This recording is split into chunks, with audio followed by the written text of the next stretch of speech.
The Drowned World by JG Ballard. Part 1. Soon it would be hot. Looking out from the hotel balcony shortly after 8 o'clock, Kerens watched the sun rise behind the dense groves of giant gymnosperms, crowding over the roofs of the abandoned department stores 400 yards away on the east side of the lagoon. Even through the massive olive-green fronds, the relentless power of the sun was plainly tangible. Usually Kerens woke at 5 and reached the biological testing station in time to do at least 4 or 5 hours' work before the heat became intolerable. But this morning he found himself reluctant to leave the cool, air-curtained haven of the hotel suite. Leaning on the balcony rail, the slack water 10 stories below reflecting his thin, angular shoulders and gaunt profile, Kerens watched one of the countless thermal storms rip through a clump of huge horsetails lining the creek, which led out of the lagoon. Rationalizing, Kerens told himself that he had been wise to remain in the hotel. The storms were erupting more and more frequently as the temperature rose, but he knew that his real motive was his acceptance that little now remained to be done. The biological mapping had become a pointless game, and he was sure that no one at Camp Bird in northern Greenland bothered to file his reports, let alone read them. In fact, old Dr. Bodkin, Kerens' assistant at the station, had slyly prepared what purported to be an eyewitness description of a large, sailback lizard indistinguishable from the pelycosaur, an early Pennsylvanian reptile. Had the report been taken at its face value, heralding the momentous return of the age of the great reptiles, an army of ecologists would have descended on them immediately. But apart from the routine acknowledgement signal, nothing had been heard. At the end of the month, Colonel Riggs and his small holding unit would complete their survey of the city. Had it once been Berlin, Paris, or London, Kerens asked himself, and set off northward. Kerens found it difficult to believe that he would ever leave the penthouse suite where he had lived for the past 6 months. He had commandeered the Ritz the day after their arrival. Too many of the other buildings around the lagoon had long since slipped and slid away below the silt, revealing their gimcrack origins, and the Ritz now stood in splendid isolation on the west shore. A giant Anopheles mosquito, the size of a dragonfly, spat through the air past his face, then dived down towards the floating jetty where Kerens' catamaran was moored. In the distance, a diesel engine coughed and surged. Kerens left the balcony, closing the wire door behind him, and went into the bathroom to shave. Although he was only 40, Kerens' beard had been turned white by the radiofluorine in the water, but his bleached crew-cut hair and deep amber tan made him appear at least 10 years younger. A chronic lack of appetite and the new malarias had shrunk the dry leathery skin under his cheekbones, emphasizing the ascetic cast of his face. As he shaved, he examined his features critically. Despite his introspective manner, he now seemed more relaxed than he could remember. He reached the landing stage as Colonel Riggs's cutter pulled in against the catamaran. Riggs stood in the bows, a trim, dapper figure, surveying the winding creeks and hanging jungles like an old-time African explorer. They had worked together for over 3 years, as the testing station and its military escort moved slowly northward through the European lagoons. In addition to running the testing station, Kerens served as the unit's medical officer. Many of the people they came across required immediate hospitalization before being flown out in a helicopter to one of the large tank-landing craft ferrying refugees up to Camp Bird. The sergeant, a dour, conscientious Scotsman called Macready, had climbed up onto the wire cage that enclosed the deck of the cutter and was carefully sweeping away the heavy vines strewn across it. Kerens felt the terrible stench of the waterline, the sweet, compacted smells of dead vegetation and rotting animal carcasses. "Let's go on up to the hotel," he suggested to Riggs. "I'll buy you a drink." They trudged up the staircase. Riggs smiled appreciatively when they stepped into the clear, ivory-cool air of the penthouse. Kerrans handed him a large scotch, then took his own over to the desk, self-consciously removed some of the books stacked over the radio console. "Ever try listening to that thing?" Riggs asked. "Never," Kerrans said. "Is there any point? We know all the news for the next 3 million years." "You don't." "Really, you should switch it on just now and then. This morning you would have heard that exactly 3 days from now we're packing up and leaving for good. Apparently the water level is still rising. I saw Beatrice after the news came through. You'll have to convince her, Robert. At present she refuses point-blank to go." Kerrans smiled bleakly, visualizing the familiar swirl of hip and haughty stride. "Beatrice can be difficult sometimes. She's a complex person, lives on many levels. Until they all synchronize, she can behave as if she's insane." They left the suite, and 5 minutes later, Riggs's cutter set off from the hotel across the lagoon. All the way down the creek, perched in the windows of the office blocks, the iguanas watched them go past, their hard, frozen heads jerking stiffly. Kerrans gazed up at the windows. The succession of gigantic geophysical upheavals which had transformed the Earth's climate had made their first impacts some 60 or 70 years earlier. A series of violent and prolonged solar storms lasting several years, caused by a sudden instability in the sun, had enlarged the Van Allen belts and diminished the Earth's gravitational hold upon the outer layers of the ionosphere. All over the world, mean temperatures rose by a few degrees each year. Once temperate areas became tropical, Europe and North America sweltering under continuous heat waves, temperatures rarely falling below 100 degrees. The entrained ice seas of the Antarctic plateau broke and dissolved and poured themselves into the sea. Millions of acres of permafrost liquefied into gigantic rivers. The huge discharging channels carried with them billions of tons of topsoil, and, driving the submerged silt before them, the new seas completely altered the shape and contours of the continents. Europe became a system of giant lagoons. During the next 30 years, the poleward migration of population continued. The steady decline in mammalian fertility and the growing ascendancy of amphibian and reptile forms best adapted to an aquatic life in the lagoons and swamps inverted the ecological balances. By the time of Kerrans' birth at Camp Bird, a city of 10,000 in northern Greenland, it was estimated that fewer than 5 million people were still living on the polar caps. The birth of a child had become a comparative rarity, and only 1 marriage in 10 yielded any offspring. The genealogical tree of mankind was systematically pruning itself, apparently moving backwards in time, and a point might ultimately be reached where a second Adam and Eve found themselves alone in a new Eden. Sergeant Macready swung the tiller, and they pivoted in a fan of spray into the lee of a tall, white-faced building. They jumped down onto the jetty and crossed a narrow gangway that led into the apartment block. Beatrice Dahl lay back in one of the deck chairs, her long, oiled body gleaming in the shadows like a sleeping python.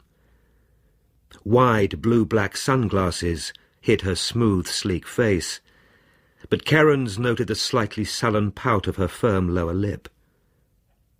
The Colonel paused, looking down at the beautiful, supple body with ungrudging approval. Noticing him, Beatrice pulled off her sunglasses. Her eyes glinted quietly. "All right, you two, get on with it. I'm not a strip show." Kerrans took the magazine propped against Beatrice's knee and leafed through it idly. It was a 40-year-old issue of Paris Vogue. "B, it looks as if we'll have to leave here in a couple of days' time. The Colonel and his men are pulling out for good. We can't very well stay on after he's gone." "We?" she repeated dryly. "I didn't know there was any chance of your staying behind." Kerins glanced involuntarily at Riggs, who was watching him steadily. "There isn't. You know what I mean. There'll be a lot to do in the next 48 hours. Try not to complicate things by making a last emotional stand." Before the girl could cut back at Kerins, Riggs added, "The temperature is still going up, Miss Dahl. You won't find it easy to stand 130 degrees when the fuel for your generator runs out. What with the skin cancers and the iguanas shrieking all night down below, you'll get precious little sleep. That is, assuming that you still want any. In addition, some of the human scavengers driven northward out of the Mediterranean lagoon won't be too easy to deal with." Beatrice tossed her long black hair over one shoulder. "I'll keep the door locked, Colonel." Riggs let out a brief laugh. "All right, Miss Dahl, I give in. I'll see you later, Doctor." He saluted Beatrice with a smile. "Sometime tomorrow I'll send the cutter over to collect your gear." When Riggs had gone, Kerins lay back in his chair. Beatrice bought a drink from the bar and sat down at his feet. He placed his hand on her forehead, feeling her temperature like a child's. What did Riggs mean when he said you wouldn't sleep well? Beatrice looked away for a moment. "Oh, nothing. I've just had one or two peculiar nightmares recently. A lot of people get them. Forget it. Tell me, Robert, seriously, if I decide to stay on here, would you? You could share this apartment." "Try to tempt me, Bee. What a question. Remember, not only are you the most beautiful woman here, but you're the only woman." Beatrice stood up and went over to the edge of the pool, her long, supple body gleaming against the sunlight. "But is there as much urgency as Riggs claims? We've got the cruiser." "It's a wreck. The first serious storm will split it open like a rusty can." Nearing noon, the heat on the terrace had become uncomfortable, and they left the patio and went indoors. Double Venetian blinds filtered a thin sunlight into the low, wide lounge, and the refrigerated air was cool and soothing. Over the mantelpiece was a huge painting by the surrealist Delvaux. On another wall, one of Max Ernst's self-devouring jungles screamed silently to itself like the sump of some insane unconscious. Kerins stared at the dim yellow of Ernst's sun glowering through the exotic vegetation, a curious feeling of memory and recognition signalling through his brain. "Beatrice," Kerins hesitated. She looked up at him, a frown crossing her eyes. "What's the matter, Robert?" "You realize, Bee, that if we let Riggs go without us, we don't merely leave here later. We stay." Berthing his catamaran against the landing stage, Kerins made his way up the gangway into the base. As he let himself through the screen hatch, he looked back across the lagoon and caught a brief glimpse through the heat waves of Beatrice standing at her balcony rail. Whether or not they finally stayed behind, Kerins had resolved to maintain the pretense that they were leaving. Every spare minute of the next 3 days would be needed to consolidate their supplies and steal whatever equipment they required from the base stores. Sergeant Macready stepped from the guard cubicle. "Dr. Bodkin asked me to call you as soon as you arrive, sir. Lieutenant Hardman hasn't been too happy this morning."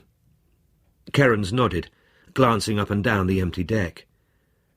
He had taken lunch with Beatrice, knowing that the base was deserted in the afternoons, and he had hoped to carry out a private tour of the stores and armoury.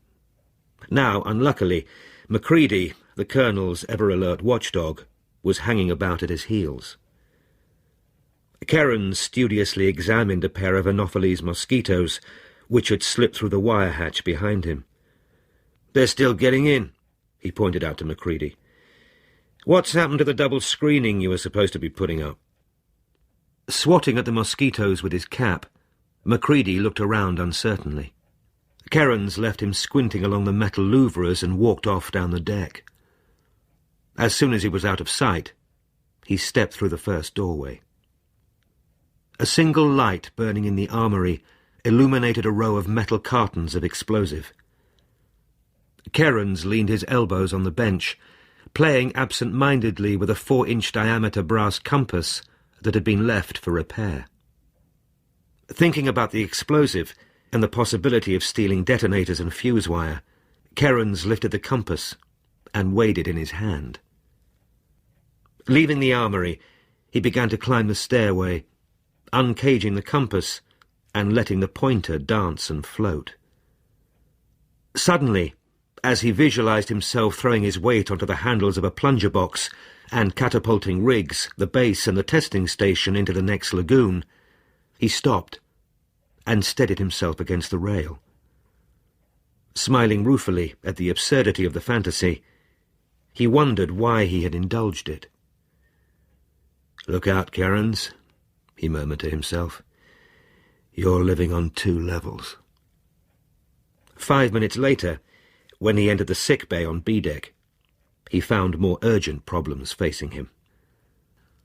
2 months earlier, Lieutenant Hardman, the senior pilot of the helicopter, had complained to Kerens of intermittent insomnia. He then took advantage of an attack of malaria to excuse himself from flying duty. Confined to his cabin, he steadily retreated into his private world. The malaise had not been difficult to diagnose. Kerens recognized the same symptoms he had seen in himself, an accelerated entry into his own zone of transit, and left the lieutenant alone, asking Bodkin to call in periodically. Pushing back the door, Kerens stepped quietly into the darkened room. The blinds over the windows were drawn, and to Kerens' surprise, the air conditioning unit had been switched off. Bodkin had plugged a small electric fire into the shaver socket over the hand basin mirror. Within a few seconds, Kerens felt the sweat gathering around his neck. Hardman lay slumped back on one elbow, a pair of headphones clasped to his ears. A faint scratching noise came from a portable record player on the floor at Bodkin's feet, the almost imperceptible sounds of a deep, slow drumming. Bodkin switched off the player. Shaking his head slowly, Hardman pulled off the headphones. "This is a waste of time, Doctor. These records are insane. You can put any interpretation you like on them." Bodkin smiled, aware of Hardman's resistance. He waved to Kerens. "Come in, Robert. Lieutenant Hardman and I have been conducting a small experiment together. I'll tell you about it when we go back to the station.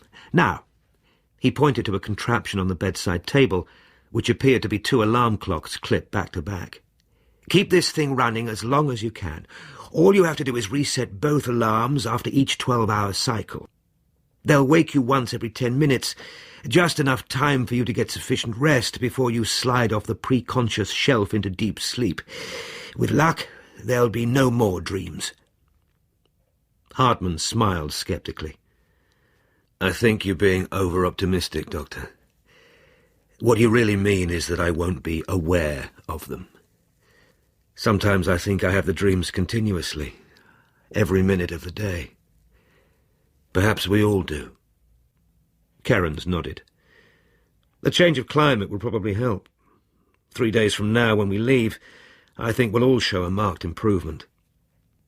He assumed that Hardman had been told of their imminent departure, but the lieutenant looked up at him sharply. Bodkin began to clear his throat and abruptly started talking about the danger of drafts from the ventilator. Angry with himself, Kerens went over to the window, his back turned to the others. He realized that he had told Hardman deliberately. First, the meaningless theft of the compass, and now this act of gratuitous sabotage. A 2-story drum some 50 feet in diameter, the testing station had a dead weight of 20 tons. The lower deck contained the laboratory, the upper the 2 biologists' quarters, and the chart room and offices. They entered the cool darkness of the laboratory and sat down at their desks. Idly tracing a large compass dial with his finger in the dust on the desktop, Kerens waited for Bodkin to provide some explanation for his curious experiment with Hardman. Bodkin pointed to the 3 rows of laboratory benches, crowded with vivaria and specimen jars. "Tell me, Robert, if you had to sum up the last 3 years' work in a single conclusion, how would you set about it?" "Well, one could simply say that in response to the rises in temperature, humidity and radiation levels, the flora and fauna of this planet are beginning to assume once again the forms they displayed the last time such conditions were present. Roughly speaking, the Triassic period." "Correct." Bodkin strolled off among the benches. "Everywhere there's been the same avalanche backwards into the past. But is it only the external landscape which is altering? These are the oldest memories on Earth, the time codes carried in every chromosome and gene. Every step we've taken in our evolution is a milestone inscribed with organic memories. I am convinced that as we move back through geophysical time, so we re-enter the amniotic corridor and move back through spinal and archaeopsychic time, recollecting in our unconscious minds the landscapes of each epoch. If we let these buried phantoms master us as they reappear, we'll be swept back helplessly in the flood tide like pieces of flotsam. I may have been taking a risk with Hardman, using the heater to simulate the sun and raise the temperature well into the 120s, but it was worth a chance. For the previous 3 weeks his dreams were almost driving him out of his mind. But during the last few days he's been much less disturbed, almost as if he were accepting the dreams and allowing himself to be carried back without retaining any conscious control. For his own sake, I want to keep him awake as long as possible. The alarm clocks may do it." Kerens walked over to the window. Bodkin's speculations, however nebulous, offered a more valid explanation for the metamorphosis taking place in his mind than any other. "Alan," he asked over his shoulder, "why don't you draft a report to Bird? I think you should let them know. There's always a chance of—" But Bodkin had gone. Kerens listened to his feet clump slowly up the stairway and disappear into his cabin, the fatigued tread of a man too old and too experienced to care whether or not his warnings were heeded. Kerens went back to his desk and sat down. From his jacket pocket he withdrew the compass and placed it in front of him. He rotated it towards himself and, without realizing, sank into a momentary reverie in which his entire consciousness became focused on the serpentine terminal touched by the pointer, on the confused, uncertain but curiously potent image summed up by the concept South. After a night of deep, dreamless sleep, Kerens rose early and had breakfasted by 7. Pausing by the desk to run his fingers over the brass compass gleaming in the darkness, Kerens went into the bedroom and changed into his khaki drill uniform, a minimal concession to Riggs's preparations for departure.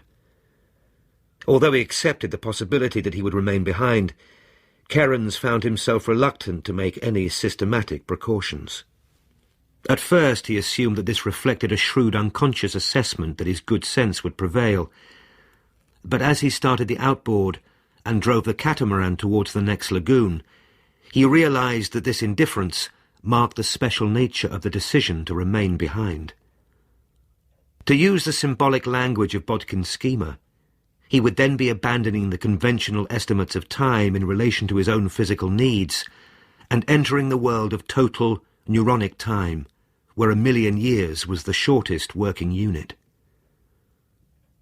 Entering the third lagoon, he paddled slowly around the perimeter to Beatrice's apartment block. She was sitting on the bed when Kerens entered, a tumbler of whiskey resting on her knees. Kerens tried to take the glass from her hands, but she steered it away from him. "Leave me alone, Robert. I know I'm a loose, drunken woman, but I spent last night in the time jungles, and I don't want to be lectured." "Jungle dreams, Robert. Don't look so stern. You'll be dreaming them soon." A loud hailer blared from the lagoon below. Cairns hurried to the rail. "Don't tell me they're leaving today. Riggs is clever enough to try that in the hope of catching us unprepared." They looked down at the base. Every member of the unit appeared to have been mobilised, and the cutter and 2 launches surged and jockeyed around the landing jetty. The drooping rotors of the helicopter were circling slowly.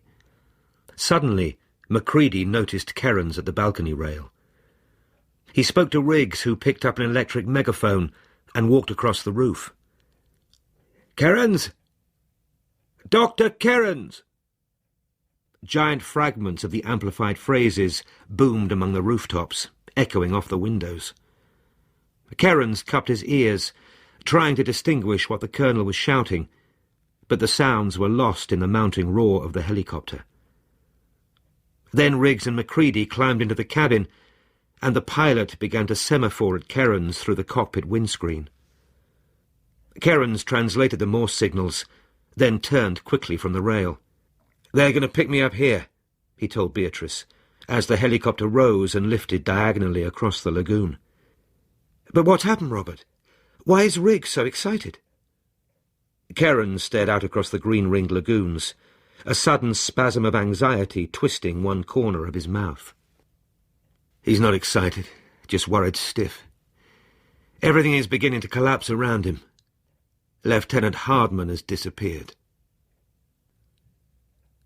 Cairns gazed down at the unfolding landscape.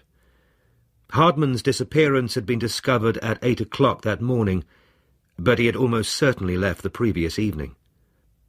Riggs stood up with a gesture of exasperation. "Open searches are a waste of time over this type of terrain," he shouted at Cairns. "We'll go down and have a careful look at the map, and you can have a shot at reading Hardman's psychology." They began to make a shallow dive, and finally picked out the humped back of a half-submerged cinema and let down slowly onto the square, firm roof. Riggs opened his map wallet and spread the polythene print across the cabin floor. "Well, Sergeant, we seem to be halfway back to Camp Bird. Apart from wearing out the engine, we haven't achieved much." The pilot nodded. "I knew Lieutenant Hardman, sir. Flew nearly 5,000 hours with him. He's obviously had a brainstorm. He wanted to get back to Bird. Must have decided he couldn't wait any longer. He'll have headed north." Cairns shook his head. "Colonel, it's a complete waste of time searching the areas north of the city. Bird is the last place on Earth he wants to return to. There's only one direction in which Hardman is heading, and that's south." Robert Glenister was reading from The Drowned World by JG Ballard. The programme was abridged and produced by Gemma Jenkins.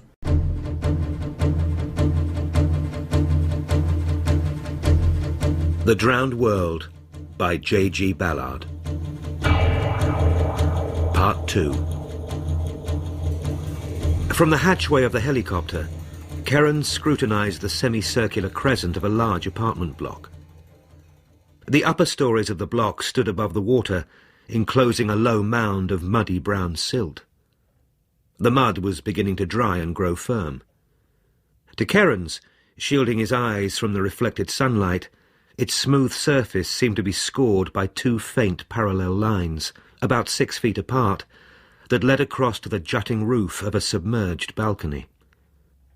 Cairns touched Riggs's arm and pointed to the tracks. As the noise of the helicopter's engine faded out on the roof above them, Riggs and Sergeant Macready inspected the crude catamaran hidden behind a screen under the balcony. Rubbing his hands together with pleasure, Riggs stepped over to Cairns. "Excellent, Robert. Superb diagnostic skill. You were quite right, of course, about Hardman travelling south." He peered shrewdly at Cairns, as if speculating on the real sources of this remarkable insight, and unbuttoned the flap of his holster. "Relax, Robert. It's just that I don't want my leg bitten off by some sleeping croc. Though, as a matter of interest, Hardman has got a .45 Colt with him." He picked up the electric megaphone. "Hardman, this is Colonel Riggs. Dr. Kerens wants to talk to you." 400 yards away, two white-faced clock towers protruded through the vegetation, like the temple spires of some lost jungle religion, and the sounds of his name, "Kerens, Kerens, Kerens," reflected off them, seemed to toll with an intense premonition of terror and disaster. The meaningless orientation of the clock hands identifying him with all the confused spectres that cast their shadows more and more darkly through his mind. His name still echoed faintly in his ears as they began their search of the building. Kerens pushed back the door into the first apartment and stepped across to the wide French windows overlooking the balcony. He stared at the two clock towers jutting up like white obelisks above the fern fronds. He was distracted by his discovery among the clutter of debris on the opposite bank of a small cemetery sloping down into the water. He remembered again one ghastly cemetery over which they had moored, its ornate Florentine tombs cracked and sprung, corpses floating out in their unravelling winding sheets in a grim rehearsal of the Day of Judgment. Averting his eyes, he turned away from the window. With a jolt realized that a tall black-bearded man was standing motionlessly in a doorway behind him. Kerens reached out his hand, warning him not to move, and elicited in return an expression of curiously understanding sympathy, almost as if their roles were reversed. "Hardman," he whispered. With a galvanic leap, Hardman flung himself at Kerens, and before Kerens could regain his balance, had jumped out onto the balcony and climbed over the rail. Hardman swung himself like an acrobat down the drainpipe to the parapet below. One of the men on the roof shouted the alarm, and Riggs and Macready dived into the room. Holding onto his hat, Riggs pivoted out over the rail, swore as Hardman disappeared back into the apartment. "Good man, Kerens. You nearly held him." Together they ran back into the corridor and raced down the stairway, saw Hardman swinging around the banisters 4 floors below. When they reached the lowest floor, they were 30 seconds behind him, and a medley of excited shouts were coming from the roof. But Riggs paused stock still on the balcony. "Good God! He's trying to drag his craft back into the water." 30 yards away, Hardman was dragging the catamaran across the caking mass of silt, the tow rope over his shoulders, jerking its bows into the air with demoniac energy. The 5 men, Riggs, Macready, 2 soldiers and Kerens, advanced down the sloping crust, shielding their eyes from the intense sunlight. Hardman released the catamaran and crouched down behind it, the big Colt 45 in his hand, and fired. The flame from the barrel stabbed through the dazzling air. As the men began to retreat up the slope, Hardman holstered the revolver and ran off along the water's edge to the buildings that merged into the jungle 100 yards away. Pursued by the ascending roar of the helicopter, they raced after him. At the edge of the silt flat, the jungle rose in a high green cliff, tier upon tier of fern trees and giant club moss flowering from the terraces.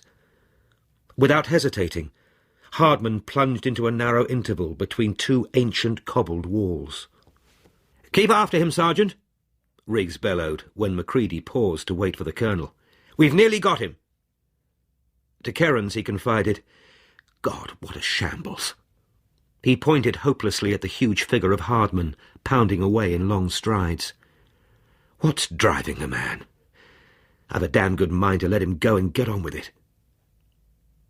From the alleyway they emerged into a small square, where a group of sedate 19th-century municipal buildings looked down on an ornate fountain.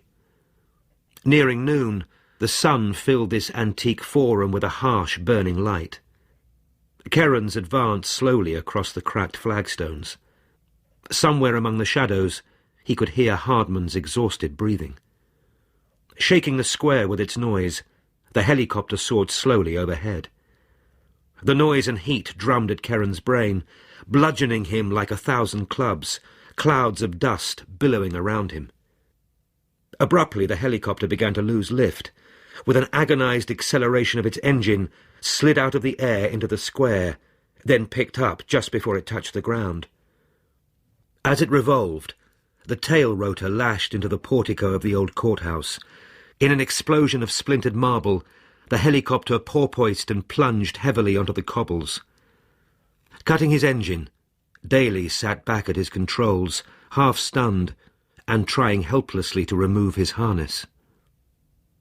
Frustrated at this second attempt to catch Hardman, they crouched in the shadows, waiting for the noon high to subside. Shortly after noon, Kerens looked up at the square. In the centre, a tall, solitary figure was standing. Hardman's sunburnt face and black beard were now chalk white, his mud-stained clothes glinting in the blinding sunlight like sheets of gold. Kerens pulled himself to his knees, waiting for Macready to leap forward at him, but the sergeant, with Riggs beside him, was huddled against a pillar, his eyes staring blankly at the floor in front of them, as if asleep or entranced. Stepping away from the fountain, Hardman moved slowly across the square, in and out of the shifting curtains of light. Acknowledging his escape, the intensity of the sunlight diminished fractionally. "Colonel Riggs!" Macready plunged down the steps, shielding his eyes from the glare. "Let him go, Sergeant," Riggs said wearily. "We'll never catch him now. There doesn't seem to be much point anyway." Safely 200 yards away, Hardman was still moving strongly, undeterred by the furnace-like heat. The endless banks of the inland sea stretched out in front of him, merging at their edges into the incandescent sky, so that to Kerens he seemed to be walking across dunes of white-hot ash into the very mouth of the sun. Later that night, as Kerens lay asleep in his bunk at the testing station, the first of the dreams came to him. Dense palls of opaque gas swirled across the sky, through which he could just discern the faint glimmering outline of a gigantic sun. Booming distantly, it sent dull glows pulsing across the lagoon. It drummed nearer, almost filling the sky itself. The dense vegetation along the cliffs was flung back abruptly to reveal the black and stone-grey heads of enormous Triassic lizards. Strutting forward to the edge of the cliffs, they began to roar together at the sun. Kerens felt, beating within him like his own pulse, the powerful mesmeric pull of the baying reptiles, and stepped out into the lake, whose waters now seemed an extension of his own bloodstream. He woke in the suffocating metal box of his cabin, his head splitting like a burst marrow. The sounds seemed to pursue him as he opened the cabin door and moved down the corridor to the galley. Bodkin was sitting at the table, placidly drinking coffee. His shrewd, quick eyes watched Kerens unobtrusively as he lowered himself into a chair and massaged his forehead slowly. "So, you're one of the dreamers now, Robert." So that's what Riggs was talking about. How many of his men are seeing these dreams? Riggs himself doesn't, but at least half the others. And Beatrice Dahl, of course. I've been seeing them for a full 3 months. It's basically the same recurrent dream in all cases. You spotted the sun-pulse equation. Kerens nodded and gazed out through the window. Distantly in his ears he could hear the sun drumming over the sunken water. Bodkin buttoned his cotton jacket around his shirtless chest. "That wasn't a true dream, Robert, but an ancient organic memory millions of years old. We really remember these swamps and lagoons. After a few nights you won't be frightened of the dreams, despite their superficial horror. That's why Riggs has received orders for us to leave." Footsteps moved briskly along the metal deck outside. Colonel Riggs pushed back the double-swing doors. "Morning to you both. I've fixed the departure time for 1200 hours tomorrow. Robert, if you want to borrow the cutter to evacuate the Ritz—" Kerens listened to him automatically. After a few minutes he ignored the colonel completely and listened to the deep, subliminal drumming in his ears. When Riggs left, Kerens followed him to the door. "Of course, Colonel, everything will be ready in good time." As the cutter moved off across the lagoon, he went back to his chair. For a few minutes, the two men stared across the table at each other. At last, Kerens spoke. "Alan, I'm not sure whether I shall be leaving." Bodkin took out his cigarettes. He lit one carefully. "Do you know where we are, Robert? The name of this city? Part of it used to be called London. Not that it matters. Curiously enough, though, I was born here. Yesterday I rode over to the old university quarter, actually found the laboratory where my father used to teach.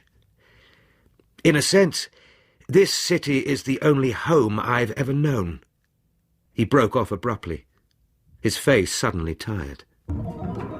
"Go on," Kerens said evenly. As the downdraft from its blades fanned furiously across the patio, the helicopter circled over Beatrice Dahl's penthouse, plunging and diving as it searched for a landing point. Kerens smiled, confident that the tottering pile of kerosene drums he and Bodkin had pyramided over the roof would safely deter the pilot.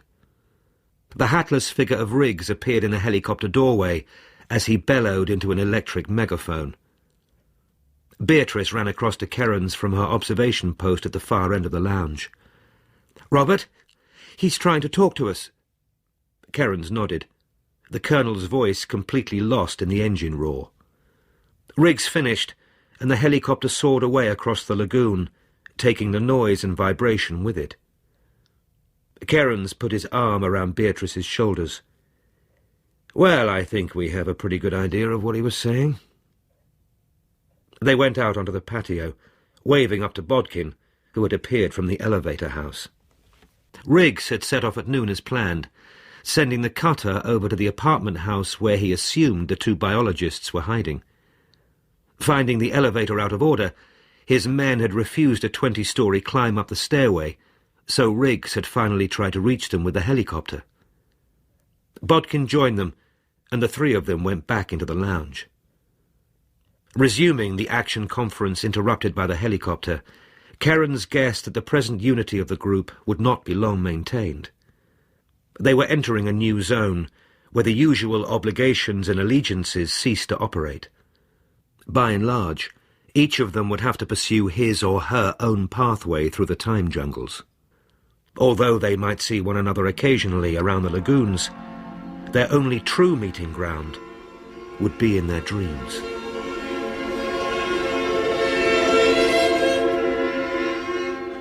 The early morning silence shattered abruptly, and a tremendous blare of noise battered past the windows of the Ritz.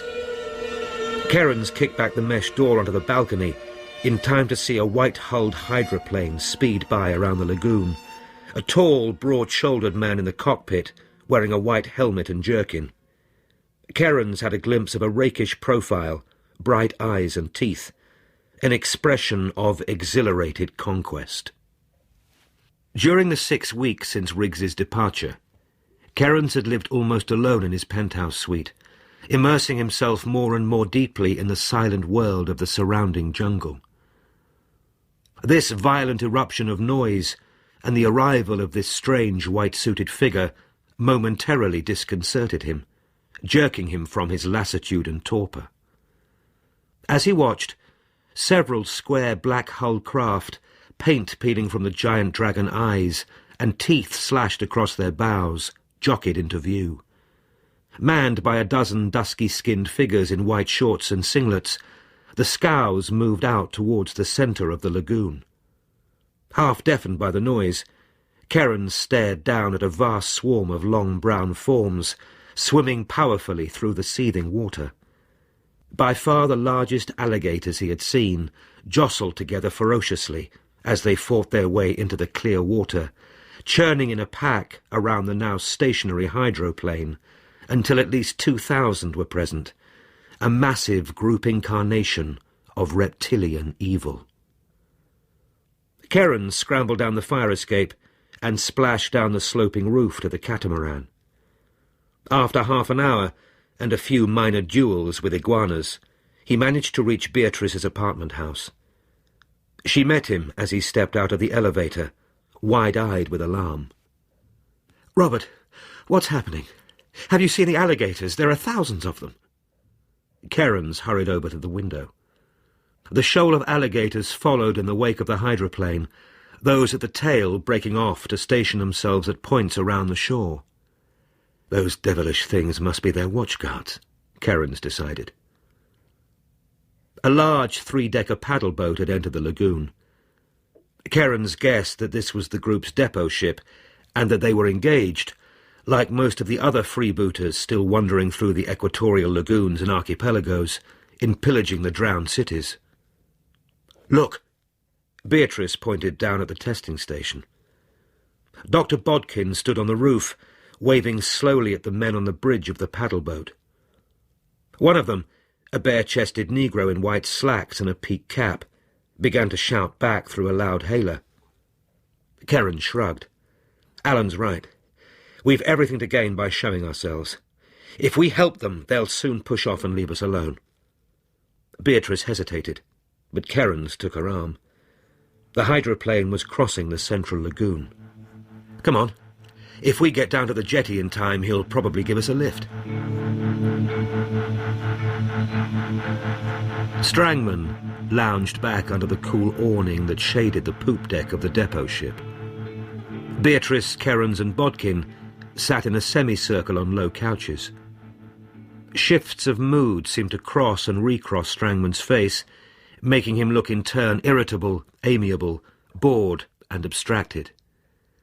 "Dr. Bodkin, did you live in London as a child? You must have many sentimental memories to recapture of the great palaces and museums. Or are the only memories you have pre-uterine ones?" Bodkin gestured vaguely. "No, I'm afraid I remember nothing. The immediate past is of no interest to me." "What a pity. The trouble with you people is that you've been here for 30 million years and your perspectives are all wrong. I'm fascinated by the immediate past. The treasures of the Triassic compare pretty unfavourably with those of the closing years of the second millennium." The bare-chested Negro in the peaked cap appeared. "This is the Admiral, my chief whip. If I'm not around when you want me, deal with him. But before you leave, let me take you on a brief tour of my treasure ship." They entered the main storehold, a dim, stifling cavern packed with large wooden crates. Strangman snapped his fingers, and the Admiral quickly began to pull away the canvas wrappings draped between the crates. In the thin light, Kerens could just see the glimmering outline of a huge ornamental altarpiece and a dozen pieces of statuary. Strangman gestured expansively. Kerens heard him say, "Sistine Chapel," and "Medici Tomb." For no reason, he began to feel an intense distaste for the man, his hostility more generalized than personal. "Well, Kerens, what do you think of them? Impressed?" Kerens managed to take his eyes off Strangman's face and glanced at the looted relics. "They're like bones," he said flatly. Baffled, Strangman shook his head. "Bones? What on earth are you talking about? Kerens, you're insane. Bones. Good God." As he let out a martyred groan, the Admiral took up the refrain, first saying the words quietly to himself. "Bones. Yes, them's all bones." Then repeating them more and more rapidly in a sort of nervous release.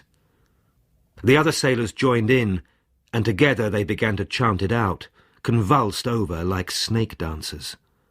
Strangman watched them angrily, the muscles of his face locking and unlocking like manacles. In annoyance, he pressed the palm of his hand in Kerens' back and propelled him out of the hold. 5 minutes later, as they drove off in one of the scows, the Admiral and half a dozen other members of the crew lined the rail, still chanting and dancing. Strangman had regained his humour and stood coolly in his white suit, detached from the others, waving ironically. Sitting in the darkness of his hotel suite, Kerrans was far away from the lagoon, content to let Strangman die for his loot in the sunken buildings as long as he would soon leave. More and more the dreams had begun to encroach on his waking life, his conscious mind becoming increasingly drained and withdrawn. Now and then, when Strangman came to call on him, he would emerge for a few minutes onto this single plane of time, but the real centre of his consciousness was elsewhere. Curiously, after his initial irritation, Strangman had developed a sneaking liking for Kerrans. The biologist's quiet, angular mind was a perfect target for Strangman's dry humour.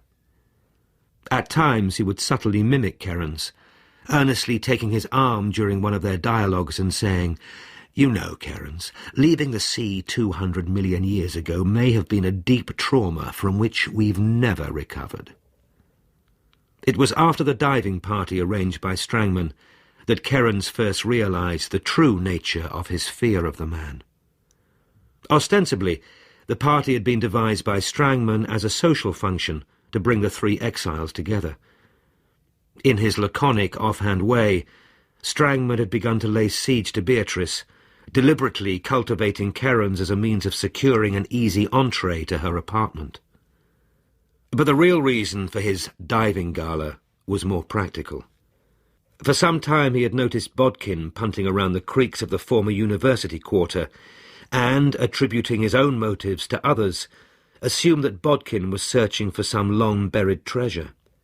The focus of his suspicion finally became fixed on the submerged planetarium. "We'll pick you up at 7 tomorrow morning," he told Kerrans. "Champagne cocktails, cold buffet. We'll really find out what old Bodkin has got hidden down there." "I can tell you, Strangman. Just his lost memories. They're worth all the treasure in the world to him." Promptly at 7 the next morning, the Admiral had come for him.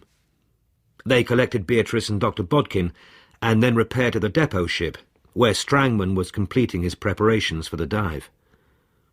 As the sunlight rose across the water, Kerrans gazed down into the green translucent depths, at the warm amniotic jelly through which he swam in his dreams. The first champagne cocktails were brought round by the steward. Intending to dive himself, Kerrans sipped lightly at the heady effervescence. Far below, the great dome of the planetarium hove out of the yellow light, reminding Kerrans of some cosmic space vehicle marooned on Earth for millions of years and only now revealed by the sea. He leaned behind Beatrice and said to Bodkin, "Alan, Strangman's searching for the treasure you've hidden down there." Bodkin smiled fleetingly. "I hope he finds it. The entire ransom of the unconscious is waiting for him if he can." Strangman was standing in the bows of the craft, interrogating one of the divers. He noticed Bodkin and Kerrans whispering to each other, and stalked across the deck to where they were sitting. Toasting him with his champagne cocktail, Kerrans said, "I was just asking Dr. Bodkin where he'd hidden his treasure, Strangman." Strangman paused, staring at him coldly as Beatrice laughed uneasily. He put his hands on the back of Kerrans' wicker chair, his face like white flint. "Don't worry, Kerrans. I know where it is, and I don't need your help to find it." He swung round on Bodkin. "Do I, Doctor?" Shielding one ear from the cutting edge of his voice, Bodkin murmured, "I think you probably do know, Strangman." He pushed his chair back into the shrinking shade. "When does the gala begin?" "Gala? There are no bathing beauties here, Doctor. Though I mustn't be ungallant and forget the beautiful Miss Dahl. Come, my dear. With an escort of 50 divine crocodiles, you'll be a Venus descending to the sea, made twice beautiful by your return." He reached down to take her hand, and Beatrice flinched from him. "I don't think this is Beatrice's day, Strangman. Look, I'll take her place, all right? I'd like to go down and have a look at the planetarium. Of course, Cairns. Strangman's good humour had returned. Instantly he radiated a benevolent willingness to please, only the slightest hint in his eyes of his pleasure at having Cairns within his clutches. Strangman examined the other man with a critical eye as he waited for the helmet to be lowered over his head. "It suits you, Cairns. You look like the man from inner space. But don't try to reach the unconscious. Remember, it isn't equipped to go down that far." Clumping slowly to the rail, Cairns mounted the narrow ladder and lowered himself slowly into the slack green water. Like an immense submarine temple, the white bulk of the planetarium stood before him. The steel barricades around the entrance had been dismantled by previous divers, and the semicircular arc of doors which led into the foyer was open. The whole interior of the planetarium, sealed off by the barricades from the plant and animal life of the lagoons, seemed completely untouched, as clean and untarnished as on the day the last dikes had collapsed. Cairns switched on his helmet lamp and walked through the entrance.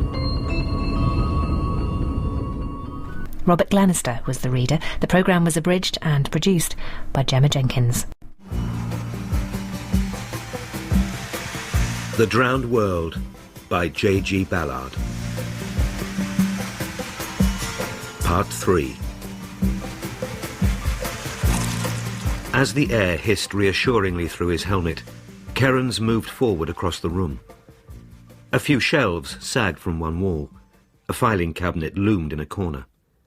Suddenly, with a shock of alarm, he saw what appeared to be a man in an immense ballooning spacesuit facing him 10 feet away, hands raised in an attitude of menace. "Strangman!" he shouted at it involuntarily. "Cairns, what is it?"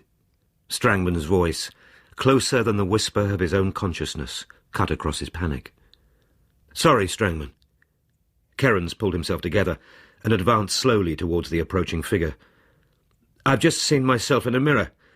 I'm up in the manager's office or control room, I'm not sure which." "Good man. See if you can find the safe." Ignoring him, Cairns placed his hands on the glass surface and swung the helmet from left to right. He was in the control booth of the planetarium, overlooking the auditorium. Disconnecting the telephone cable from his helmet so that he would be free of Strangman's voice, Cairns opened the small panel door which led down into the chamber. The cracks in the centre of the dome sparkled with distant points of light, like some distant universe. He gazed up at this unfamiliar zodiac, watching it emerge before his eyes like the first vision of some pelagic Cortez, emerging from the oceanic deeps to glimpse the immense Pacifics of the open sky. He began to return to the control room, dragging the airline after him. As he reached the panel door, he felt the line snake out through his hands, and with an impulse of anger seized a loop and anchored it around the handle of the door. He walked back down the steps, determined to engrave the image of the constellations on his retina. A sharp spur of pain drove itself into his eustachian tube, forcing him to swallow. Dizzying, he tried to free the airline from the handle, certain now that Strangman had seized the opportunity to fabricate an accident. Breath exploding, he tripped over one of the steps. Far above him, as his consciousness faded, he could see the ancient nebulae and galaxies shining through the uterine night. But eventually, even their light was dimmed, and he was only aware of the faint glimmer of identity within the deepest recesses of his mind. Quietly, he began to move towards it, floating softly towards the center of the dome. Epochs drifted. Giant waves, infinitely slow and enveloping, broke and fell across the sunless beaches of the time sea. Within his lungs, an immense inland lake seemed to be bursting outwards, his ribcage distended, like a whale's, to contain the oceanic volumes of water. Cairns. He looked up at the bright deck, at the watchful ebony face of the Admiral, sitting across his legs, and pumping his chest in his huge hands. "Strangman!" Choking, Kerens let his head loll back onto the hot deck. A motley of brown faces looked down at him intently. Abruptly, a single white, grinning face interposed itself. It leered like an obscene statue. "Strangman, you—" The grin broke into a winning smile. "No, I didn't, Kerens. Don't try to pin the blame on me. Dr. Bodkin will vouch for that. I warned you not to go down too far." Kerens pulled himself up on one elbow, sat weakly in a pool of water. "The cable seized." Kerens breathed slowly, his lungs like two bruised, tender flowers. "They were pulling it from above. Didn't you stop?" Bodkin stepped forward with Kerens' jacket and draped it across his shoulder. "Easy, Robert, it doesn't matter now. Actually, I'm sure it wasn't Strangman's fault. He was talking to Beatrice and I when it happened. The cable was hooked around some obstruction. It looked as if it was a complete accident." "No, it wasn't, Doctor," Strangman cut in. "Don't perpetuate a myth. Kerens will be more grateful for the truth. He anchored that cable himself quite deliberately. Why?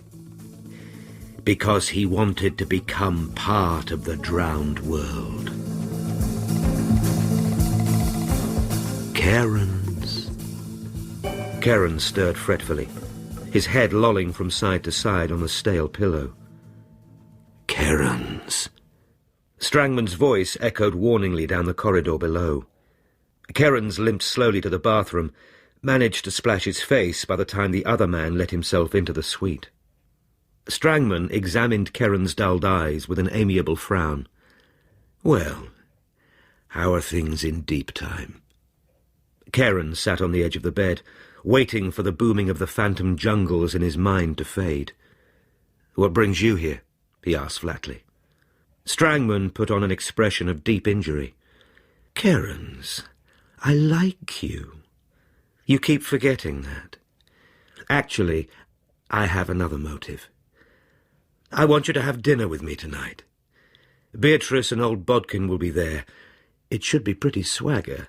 Firework displays, bongo drums, and a surprise." "What exactly?" "You'll see. Something really spectacular, believe me." Kerens hesitated, doubting whether he would have enough energy to make small talk with Dr. Bodkin and Beatrice. He had seen neither of them since the debacle of the diving party, though every evening Strangman drove over in his hydroplane to Beatrice's apartment. What success he had, Kerens could only guess, but Strangman's references to her— "She keeps talking about you, Robert, confound her," indicated a negative response. However, the particular twist of emphasis in Strangman's voice suggested that Kerens's attendance was obligatory. "It's rather short notice." "I'm terribly sorry, Kerens, but as we know each other so well, I felt sure you wouldn't mind." "Know each other so well," Kerens repeated to himself. "I'm damned if I know you at all, Strangman." Racing around the lagoons like the delinquent spirit of the drowned city, the apotheosis of all its aimless violence and cruelty, Strangman was half buccaneer, half devil. Yet he had a further neuronic role, in which he seemed almost a positive influence, holding a warning mirror up to Kerens and obliquely cautioning him about the future he had chosen. It was this bond that kept them together, for otherwise Kerens would have long since left the lagoons and moved southwards. As he rowed across the lagoon to the paddle ship that evening, Kerens speculated on the probable nature of the surprise, hoping that it would not be some elaborate practical joke. Strangman met each one of his guests as they arrived.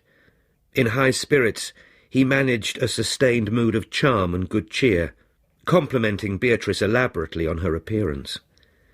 She wore a full-length blue brocade ball dress, the turquoise mascara around her eyes making her look like some exotic bird of paradise. Throughout the meal, Strangman supervised the succession of wines, taking advantage of his absences from the table to confer with the Admiral. With the final brandies before them, he sat down apparently for the last time, winking broadly at Kerens. 2 of the scows had moved to the inlet by the far side of the lagoon, while the 3rd took up its position in the centre, from where it released a small firework display. The smile on Strangman's face grew broader and broader, until he lay back on his Chesterfield, grinning soundlessly to himself. Uncomfortable, Kerens leaned forward to ask him when their surprise would materialise, but Strangman anticipated him. "Well, haven't you noticed?" He glanced around the table. "Beatrice, Dr. Bodkin, you 3 are slow. Come out of deep time for a moment." A curious silence hung over the ship. Glancing down at the deck below, Kerens saw the 20 or 30 members of the crew looking motionlessly at the lagoon, their ebony faces and white singlets flickering with a ghostly light, like the crew of a spectral ship. A low drumming sounded somewhere in the distance. The air pumps which had worked all day, and whose noise had been masked by the pyrotechnic display. Around the ship, the water had become strangely slack and lifeless. Wondering whether an exhibition of underwater swimming had been arranged for a troop of trained alligators, Kerens peered down at the surface. "Alan, look, for heaven's sake. Beatrice, can you see?" Kerens kicked back his chair and leapt to the rail, pointing down in amazement at the water. "The level is going down." Looming just below the surface were the dim rectangular outlines of the submerged buildings, their open windows like empty eyes in enormous drowned skulls. First a dozen, then a score of buildings appeared to view, their cornices and fire escapes clearly visible through the thinning refracting glass of the water. Already the lagoon had vanished. What remained of the water had formed into distinct channels, eddying away around corners and into narrow alleyways. "Robert, stop it! It's horrible!" Kerens felt Beatrice seize his arm. For a moment Kerens fought to free his mind, grappling with this total inversion of his normal world, unable to accept the logic of the rebirth before him. First he wondered whether there had been a total climatic reversal that was shrinking the formerly expanding seas, draining the submerged cities. If so, he would have to make his way back to this new present, or be marooned millions of years away on the beach of some lost Triassic lagoon. But deep within his mind the great sun pounded dimly, with a strength still undiminished. Laughter rocked out into the darkening air as Strangman rolled about mirthfully. The 2 scows which had moved over to the creek mouth were floating behind a massive boom, and a foaming mass of water poured from the twin vents of a huge pumping system. Strangman controlled himself and came over to the rail. "Perfect, don't you agree, Dr. Bodkin? What a jest, a really superb spectacle. Come on, don't look so piqued. Congratulate me. It wasn't too easy to arrange." Bodkin nodded and moved away. Kerens asked, "But how did you seal off the perimeter? There's no continuous wall around the lagoon." "I thought you were the expert in marine biology, Doctor. The fungi growing in the swamp mud outside consolidated the entire mass. For the last week there's only been one point of influx. Took us 5 minutes to dam it up."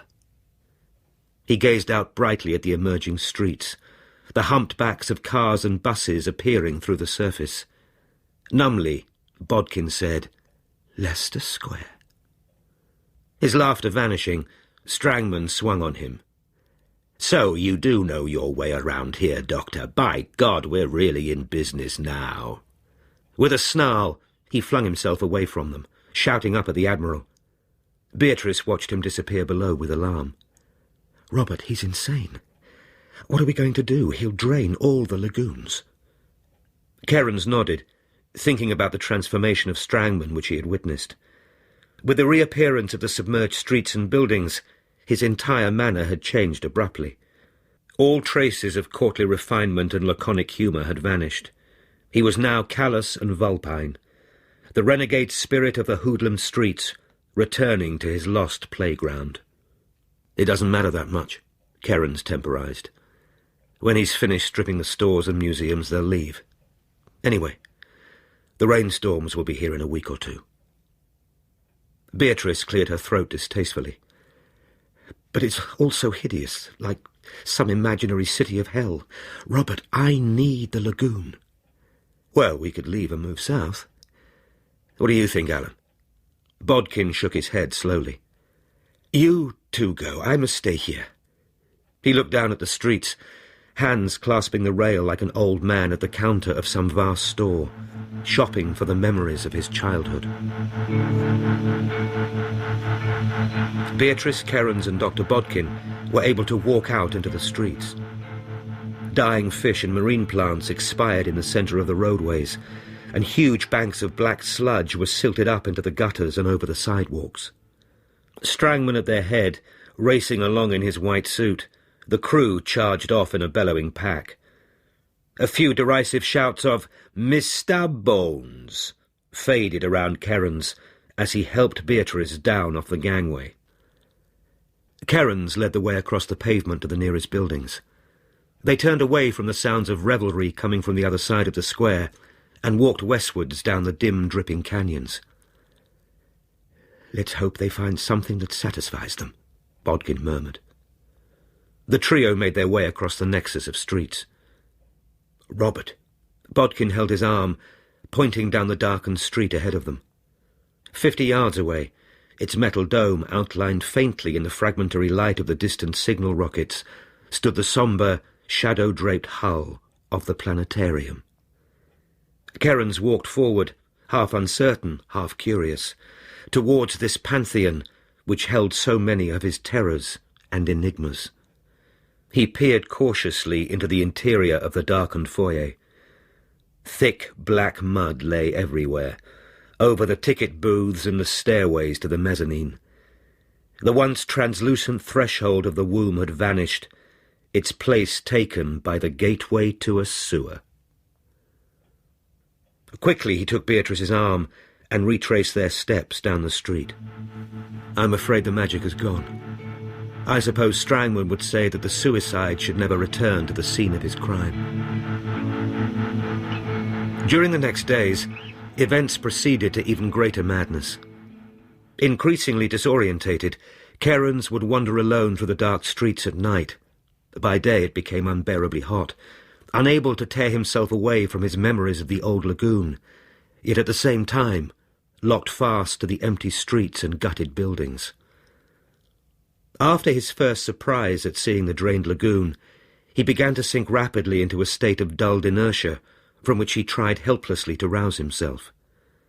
Dimly, he realized that the lagoon had represented a complex of neuronic needs that were impossible to satisfy by any other means.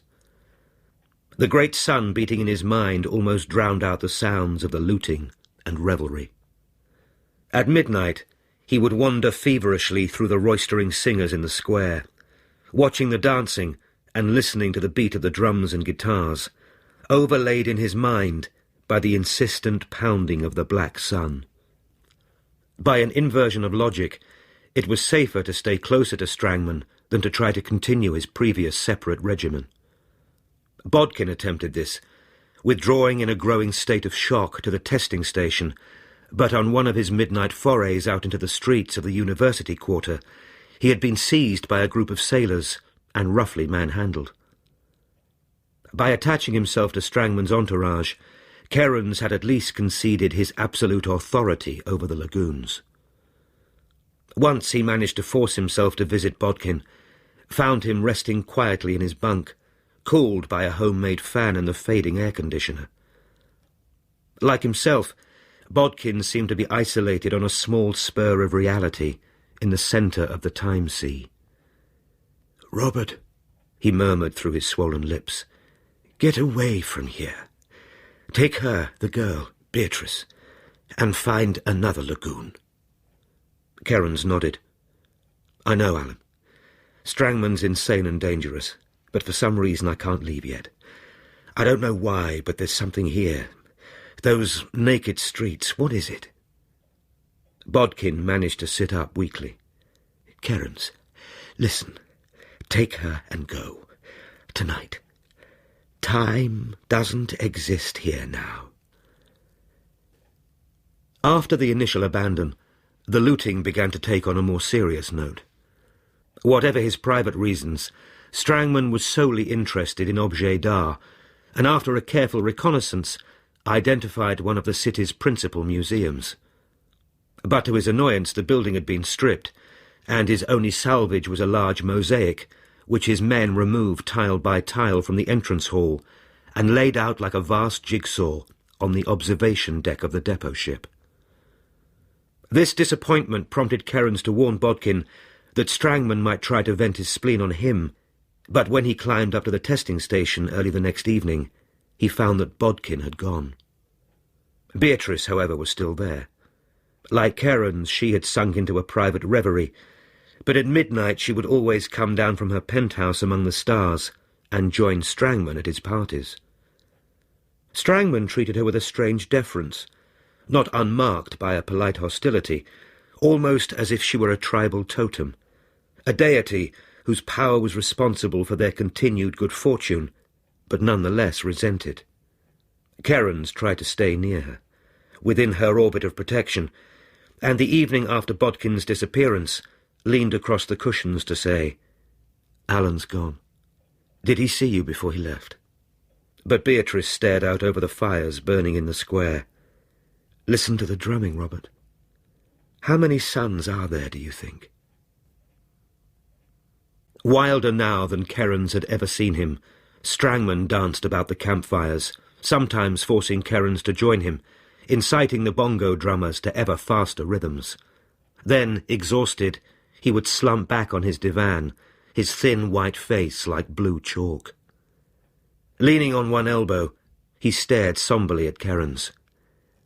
"Do you know why they fear me? The Admiral, Big Caesar, and the others. Let me tell you my secret." Then, in a whisper, "Because they think I'm dead."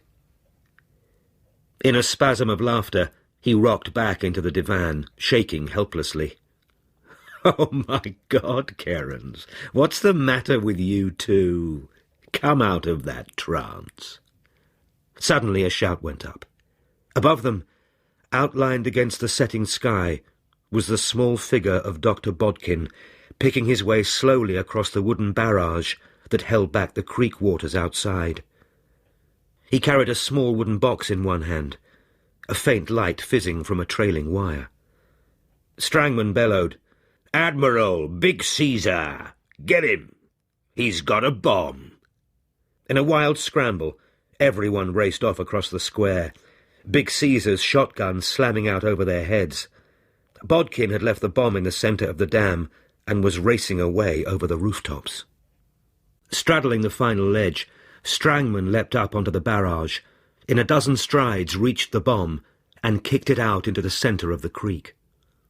As the splash died away, Strangman slipped a .38 from his shoulder holster. He set out after Bodkin as he scaled his way painfully up the pontoon of the testing station. Kerens listened numbly to the final shots, remembering Bodkin's warning and the possibility, for which he bore him no grudge as he had chosen to ignore it, of being swept away himself with Strangman and his crew. He walked slowly back to the square, where Beatrice still sat on the heap of cushions. As he reached her, he heard footsteps behind him. He swung round to see Strangman saunter forward. Big Caesar and the Admiral were at his shoulder, their shotguns exchanged for machetes. The rest of the crew fanned out, watching expectantly. Strangman paused a few feet from Kerens. He was about to gesture to Big Caesar when Beatrice jumped to her feet and rushed over to him. "Strangman, for heaven's sake, one's enough. Stop it. We won't hurt you." She threw herself at him, stumbled, and almost dragged him to the ground. "You devil! Can't you leave us alone?" Strangman gazed wildly at the dishevelled woman down on her knees, and was about to wave Big Caesar on, when a sudden intention tremor flickered across his right cheek.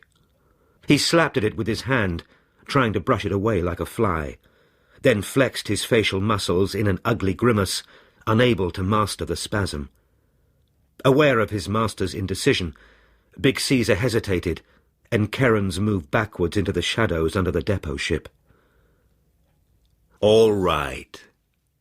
God, what a... Strangman muttered something thickly to himself and straightened his jacket.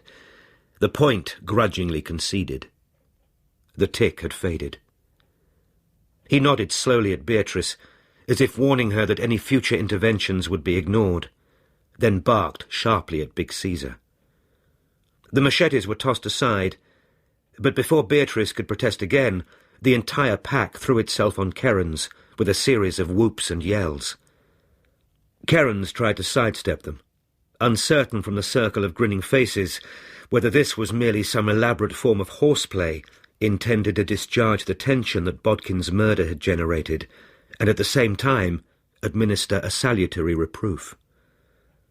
The Admiral sprang forward and kicked Kerens's feet from under him. Then a large silk cushion was stuffed into his face, and hard palms began to pound a drumbeat across the back of his neck. "The Feast of Skulls." Strangman let out an exultant shout, and with a flourish leapt down from the fountain as the cart swerved across the cobbled square and tipped its white-gleaming cargo at Kerens's feet at the base of the throne. The broken white harvest of bones gleamed with their ivory whiteness, slender tibias and femurs, scapulars like worn trowels, even 2 skulls. Kelp trailed around Kerens's neck, falling over his eyes from the tin crown Strangman had clamped to his brow. Dimly he was aware of his torn wrists and bruised body, but he sat patiently, stoically acting out the role of Neptune into which he had been cast, accepting the refuse and abuse heaped upon him as the crew discharged their fear and hatred of the sea. In that role, too, or its caricature which he performed, lay his only safety. Whatever his motives, Strangman still seemed reluctant to kill him. At last, after the exploding night, with its bravura of drums and star-shells, the dawn lifted over the square, drawing behind it the immense golden canopy of the sun. Like a stranded Neptune, he looked out from his pavilion of seaweed at the carpet of light covering the bones and garbage. Once he had been aware of a hatchway opening on the depot ship behind him, and sensed that Strangman had come from his cabin to observe him. "Kerens, you're still alive. How do you do it?" It was this remark which sustained him through the second day. He thought of Hardman moving through the pillars of light on his way towards the mouth of the sun. The same power which guarded Hardman seemed to have revealed itself within Kerens, in some way adjusting his metabolism so that he could survive the unbroken heat. Like the reptiles which sat motionlessly in the sunlight, he waited patiently for the day to end. Determined to break Kerens's power once and for all, Strangman ordered 2 additional casks of rum lowered from the ship, hoping to drive from his men's minds their unconscious fear of Kerens and the paternal guardian of the sea he now symbolized. The throne was lifted from the dais and lashed to a cart. Kerens lay back limply against the headrest as the drunken procession set off across the square. Kerens felt himself flung helplessly from side to side as the cart gained speed and lurched up onto the sidewalk.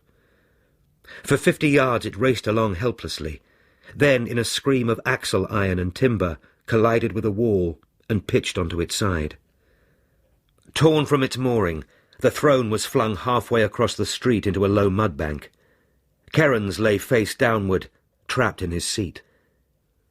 Strangman rested one foot upon it majestically, holding the pose long enough to convince his followers that Kerens's power was now truly spent. With a chorus of jeers and shouts, the pack made off. Robert Glenister was reading From the Drowned World by JG Ballard. The programme was abridged and produced by Gemma Jenkins. The Drowned World by JG Ballard. Part 4. Pinioned below the inverted throne, Kerens stirred painfully. For 5 minutes he lay inertly listening to the distant voices recede into the alleys beyond the depot ship. Gradually the flares faded and the street became a silent canyon. Crawling from below the throne, he rose uncertainly to his feet, stumbled across the sidewalk and leaned against the wall, his head pounding from the exertion. Abruptly, he saw 2 figures approaching, one familiarly white-suited, the other tall and bow-shouldered. His fingers gripped the loose mortar, and he stiffened into the shadows. The 2 men were 100 yards away, but he could see Strangman's brisk, purposeful stride, Big Caesar's loping step behind him. Kerens waited as they reached the throne. The machete in the mulatto's giant hand seemed little more than a razor. Carefully Strangman scanned the streets, his lean white jaw illuminated in the moonlight. Then he gestured sharply at Big Caesar and kicked the throne over with his foot.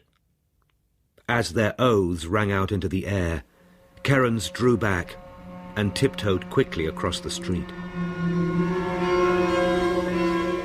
The last sunlight was fading over the water as Kerens paddled his raft out to the Ritz, scanning the shoreline for any of Strangman's sentries.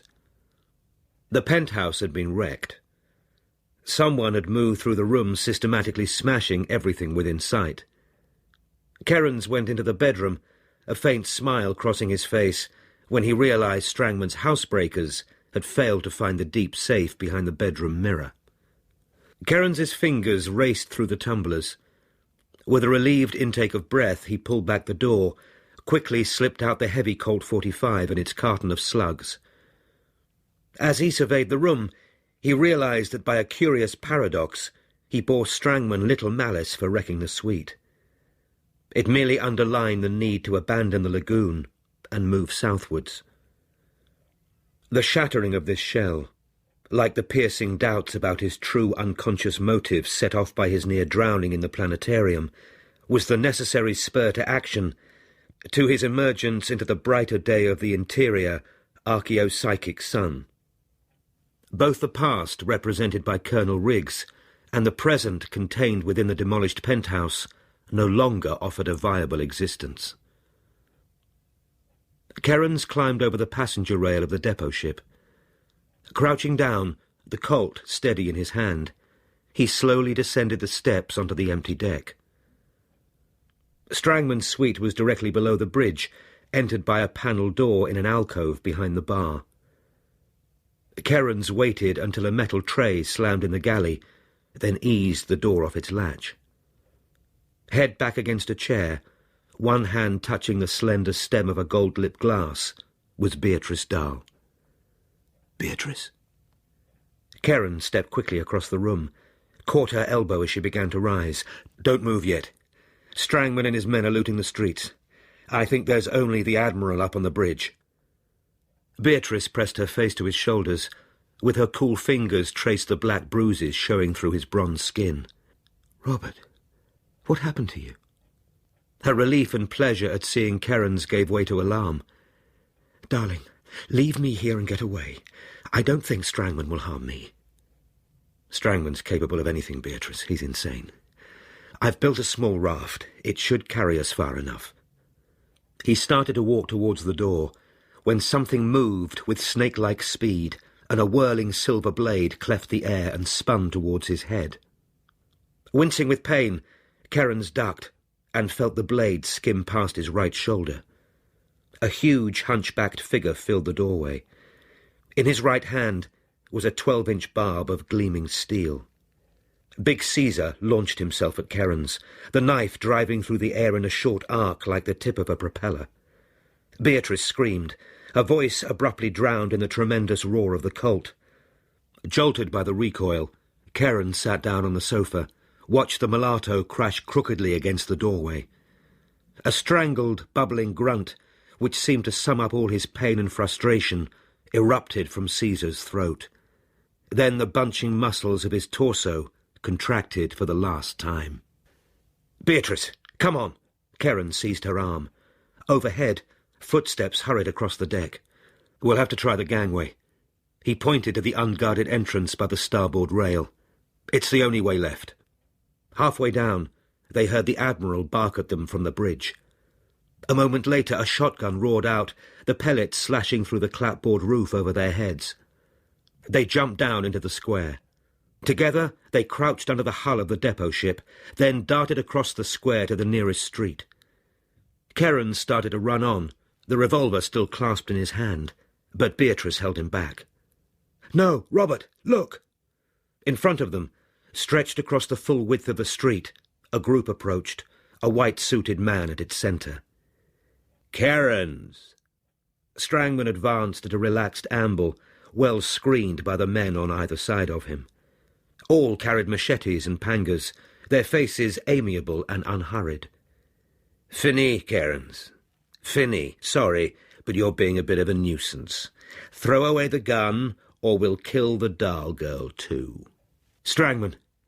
"Karens, this is no time for prayers, no time for anything. I told you to drop the gun. We don't want anything to happen to Beatrice, do we?" Phlegm choking his throat, Karen swung round and handed the revolver to Beatrice, pressing her small hands around the butt, then began to walk out into the square. Strangman watched him with an evil smirk, then suddenly leapt forward with a snarl, whipping the others on. As the long knives lanced through the air after him, Kerens turned and raced around the paddle, trying to reach the area behind the ship. His feet slipped in one of the fetid pools. He raised one arm helplessly to ward off the circle of machetes, then felt something seize him from behind and roughly pull him backwards off balance. Recovering his foothold, he heard Strangman shout in surprise. A group of brown uniformed men, rifles at their hips, stepped rapidly from the shadows behind the depot ship. At their head was the trim, brisk figure of Colonel Riggs. "Okay, Strangman, that will do nicely." Riggs wrapped his baton across the Admiral's chest and forced him back. Kerens felt someone take his elbow. He looked round at the solicitous beak-like face of Sergeant Macready, a submachine gun in the crook of his arm.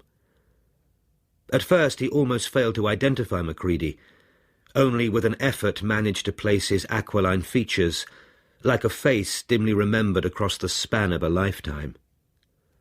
"You all right, sir?" Macready asked. "Sorry to jerk you about like that. Looks as if you'd been having a bit of a party here." By 8 o'clock the next morning, Riggs had stabilised the situation and was able to see Kerens informally. His headquarters were in the testing station, with a commanding view over the streets below. Stripped of their weapons, Strangman and his crew sat around in the shade under the hull of the depot ship, supervised by the light machine gun manned by Macready and two of his men. "I guess Strangman was here," Riggs explained. "One of our aerial patrols reported seeing the hydroplane about a month ago, and I reckoned you might have a little trouble with him if he was still hanging on. The pretext of trying to reclaim the testing station was a fair one. By the way, is Hardman here?" "Hardman?" Kerens shook his head slowly. "No, I haven't seen him since the day he disappeared. He'll be a long way off by now, Colonel." "You're probably right. I just thought he might be around. Damn shame about old Bodkin." To his surprise, Kerens realised that he had already forgotten Bodkin. Riggs's mention of Hardman had reminded him of something far more urgent, the great sun still beating magnetically within his mind, and a vision of the blood-red swamps of the south passed before his eyes. "Why don't you arrest Strangman?" he asked. Riggs laughed. "Because there's absolutely nothing I can hold him on. Legally, as he full well knows, he was absolutely entitled to defend himself against Bodkin, kill him if necessary. Don't you remember the Reclaimed Lands Act and the dike's maintenance regulations? I know Strangman's a nasty piece of work, but strictly speaking, he deserves a medal for pumping out the lagoon." Tired out after only 3 hours' sleep, Kerens leaned against the window, smiling wanly to himself as he tried to resolve Riggs's tolerant attitude towards Strangman, with his own experiences of the man. Although the colonel was only a few feet away from him, he was unable to accept wholly the idea of Riggs's reality, almost as if his image were being projected into the testing station across enormous distances of time and space by some elaborate three-dimensional camera. Riggs patted Kerins on the shoulder. "You look all in, Robert. Are you still getting these dreams?" "Now and then," Kerins shuddered. "The last few days have been insane here. It's difficult to describe Strangman. He's like a white devil out of a voodoo cult. I can't accept the idea that he'll go scot-free. When are you going to reflood the lagoon?" "Robert, the sooner you get away from here, the better. The last thing I intend to do is reflood the lagoon. If anybody tries, I'll personally blow his head off." Kerins went over to Riggs, averting his eyes from the maze of festering yellow rooftops. "Colonel, you've got to flood it again. It's a nightmare world down there that's dead and finished. Strangman's resurrecting a corpse. After 2 or 3 days here, you'll—" Riggs swung away from the desk, cutting Kerins off. An element of impatience crept into his voice. "I don't intend to stay here for 3 days. Don't worry. I'm not suffering from any crazy obsessions about the lagoons, flooded or otherwise. We're leaving first thing tomorrow, all of us." Puzzled, Kerins said, "But you can't leave, Colonel. Strangman will still be here." "Of course he will. There's no reason for him to leave, if he thinks he can take the big heat waves coming and the rainstorms. Anyway, you and the Dahl girl need a rest. And a brain lift. Do you realize how lucky she is to be in one piece? Good God, you should be grateful that I came here in time." Kerins paused for a moment to look up at Riggs. "I don't know about that, Colonel. I'm afraid you came too late." Crouched down in a small office 2 floors above the barrage, Kerins listened to the music playing amid the lights on the top deck of the depot ship. The party was still in full swing. As a concession to Strangman, Riggs had joined him at this farewell party. A bargain had been struck between the 2 leaders. Earlier, the machine gun had been withdrawn, while Strangman agreed to remain within the perimeter of the lagoon until Riggs had left. Kerins had put in a token appearance. Watching Strangman, Kerins wondered whether in some way he had passed his peak and was beginning to disintegrate. He now looked merely loathsome, like a decaying vampire glutted with evil and horror. The sometime charm had vanished, in its place a predatory gleam. As soon as he could, Kerins made his way out into the darkness. Now determined on the only solution available, Kerins's mind felt clear and coordinated again. Obscured by the events of the past week, the archaic sun in his mind beat again continuously with its immense power. Relentless and magnetic, it called him southward. Assisted by Riggs, Beatrice climbed onto the roof of the testing station, which also served as the helicopter landing stage. When the rotors began to spin, Kerins quickly made his way down to the balcony 2 floors below. Behind the building was an enormous bank of silt, reaching upwards out of the surrounding swamp. He raced along to the barrage, fitted between the end of the building and the shoulder of the adjacent office block. Apart from the exit creek on the far side of the lagoon, this was the only major entry point for the water. From a small cache below a loose flagstone, he withdrew 2 square boxes, each containing 6 sticks of dynamite lashed together. As the helicopter engine began to fire more loudly, he lit the short 30-second fuse, straddled the rail, and ran out towards the centre of the barrage. "Dr. Kerins! Get away from there, sir!" Kerins looked up to see Sergeant Macready at the further end of the barrage. He leant forward, suddenly spotting the flickering end of the fuse, then rapidly unslung his Thompson gun. Head down, Kerins raced along as Macready fired a short burst. He fell as one of the bullets struck his right leg. Pulling himself over the rail, he saw Macready shoulder the gun and jump down onto the barrage. "Macready, go back!" he shouted to the sergeant. "It's going to blow!" His voice lost in the roar of the helicopter, he helplessly watched Macready stop in the centre of the barrage and reach down to the boxes. 28, 29, Kerens concluded automatically to himself. As the tremendous roar of the explosion lifted up into the dark sky, clods of silt and torn vegetation spattered on the tiles around Kerens. Water jetted down into the streets below. Then, abruptly, the lower section of the barrage fell forwards, and a gigantic cube of water 50 feet high tipped into the square. With a dull, rumbling roar of collapsing buildings, the sea poured in full flood.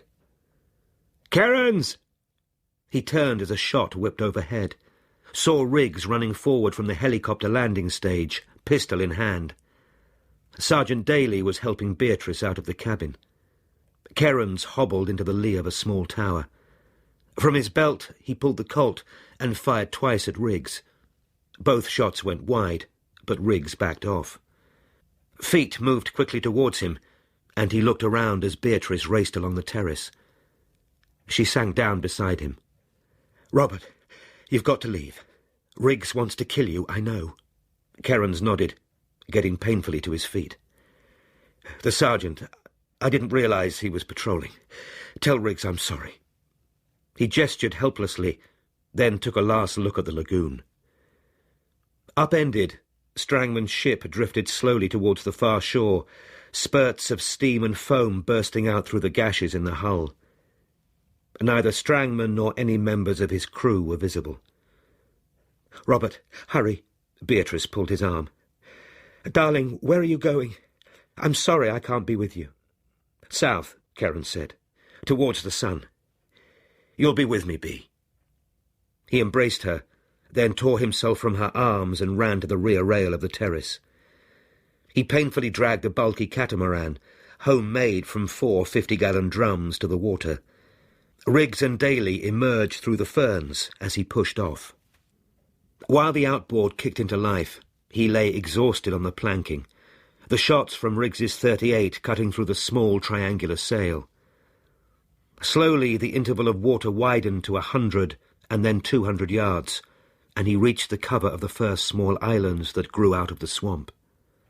Riggs and Daly were no longer visible, but high up on the tower of the building he could see the lonely figure of Beatrice, waving slowly. Far to her right were the other familiar landmarks, even the green roof of the Ritz, fading into the haze.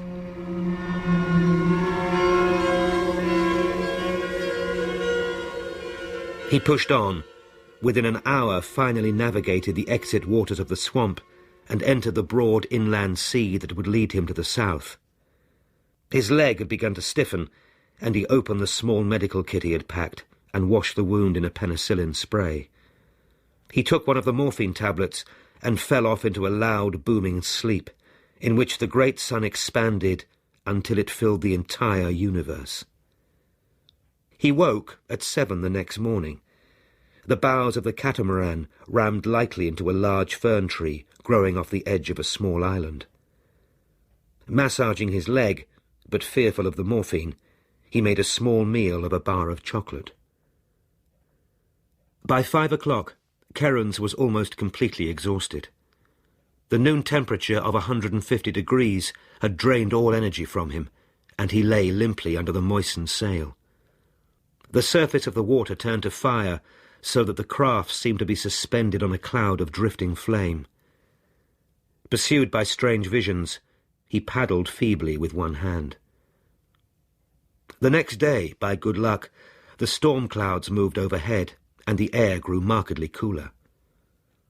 Circling between the islands, he travelled southwards, following the sun that pounded in his mind. When the first of the storm belts moved off, visibility cleared, and he could see the southern edge of the sea. In the spasmodic sunlight, a line of tremendous silt banks glittered along the horizon like fields of gold, the tops of the jungle rising above them. By the time he reached the shore, it was dusk, the shadows sweeping across the huge grey slopes. Limping through the shallows, he beached the craft, then sat down with his back against one of the drums. Staring out over the immense loneliness of this dead terminal beach, he soon fell into an exhausted sleep. In the morning, he abandoned the craft and moved on towards the jungle, where the green spires of the great horsetails and fern trees reached 100 feet into the air. Ahead of him, he could hear the bats screech and dive. Among the dark trunks in the endless twilight world of the forest floor, the iguanas snarl and lunge. His ankle had begun to swell painfully. Cutting a branch from one of the trees, he hobbled forward into the shadows.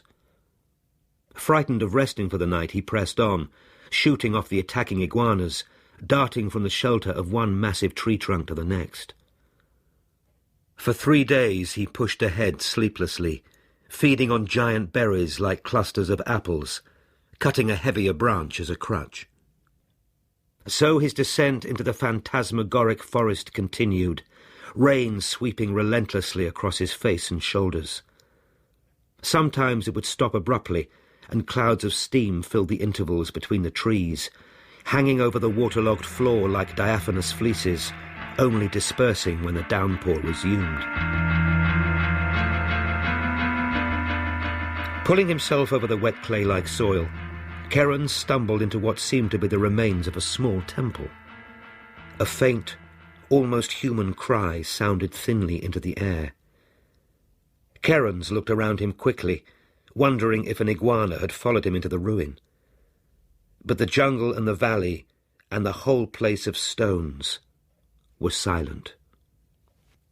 Ah! This time the sound came from in front of him, somewhere towards the fading sun. Wiping the moisture from his face, Kerens stepped cautiously around the altar, drew back with a start, when he almost tripped over the ragged remains of a man sitting with his back against the stone. The sounds had obviously come from this emaciated figure, but it was so inert and blackened that Kerens assumed it must be dead. Fitfully, the sun shone on the exposed skin of the man's face and hands. The latter, a skeletal green claw, suddenly rose like a hand from a grave and pointed at the sun as if identifying, then fell limply to the ground. The man was no more than a resurrected corpse, propped against the altar like someone jerked from his grave and abandoned to await the day of judgment. Then Kerens realized why the man had failed to notice him. The dirt and raw sun-blistered skin around the deep eye sockets turned them into blackened funnels, at the base of which a dull festering gleam reflected faintly the distant sun.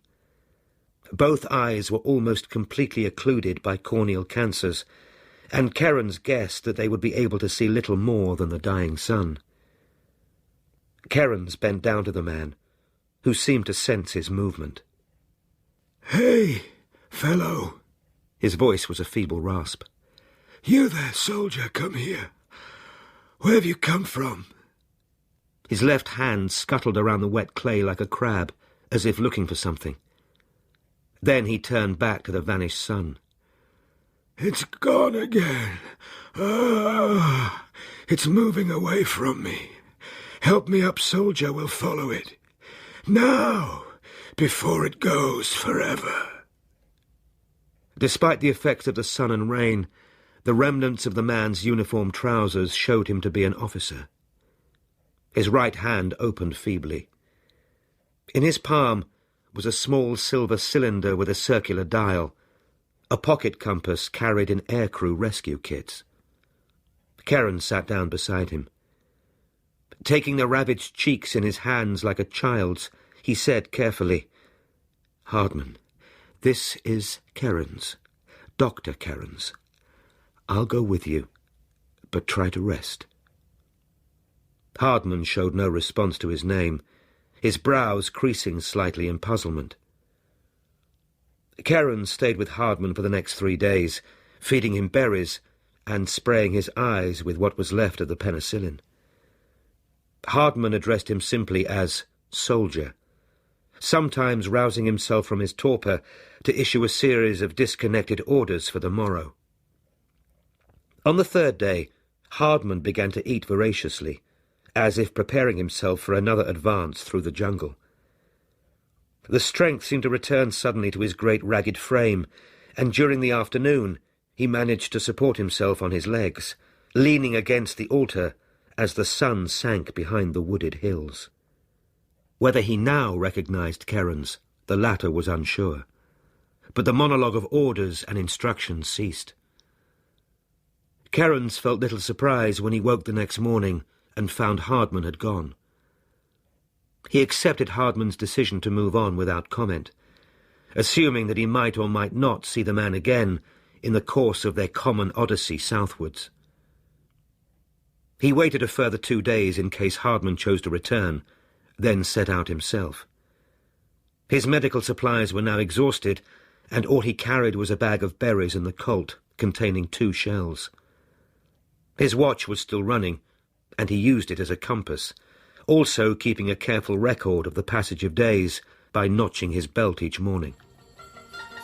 Following the valley, he waded through a shallow stream, intending to reach the shores of the distant lagoon.